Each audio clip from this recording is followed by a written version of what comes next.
Hello everyone, PGTRB 2015 appear ஆன question ஒன்று பார்ப்போம். ஷைலாக் அப்படிங்கிற கேரக்டர் ஷேக்ஸ்பியருடைய எந்த பிளேல அப்பியர் ஆகுது அப்படின்னு கேட்டிருக்காங்க, right? So options as you like it, the merchant of Venice, Othello, the winter's tale. Shylock அப்படிங்கிற இந்த character the merchant of Venice அப்படிங்கிற இந்த பிளேல தான் அப்பியர் ஆகும். ஸோ இவர் ஜீவிஷ் மணி லெண்டர் இந்த பிளேனுடைய மெயின் வில்லன் அப்படின்னு சொல்லலாம். Okay, so correct answer is the merchant of Venice. So remaining இருக்கிற 3 ஆப்ஷன்ஸினுடைய வில்லன் நம்ம யாருன்னு தெரிஞ்சுக்கணும் இல்லையா?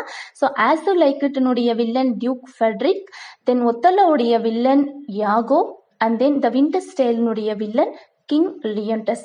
ஸோ ரெஸ்பெக்டட் டீச்சர்ஸ், ஷேக்ஸ்பியர்னுடைய எல்லா பிளேக்குமே நீங்கள் ஹீரோ, ஆன்டி ஹீரோ, ஹீரோயின், என்ன ஜானர், என்ன தீமில் எழுதியிருக்காரு, செட்டிங் என்ன அப்படிங்கிறது எல்லா பிளேக்குமே நீங்கள் தெரிஞ்சிருக்கணும். ஓகே.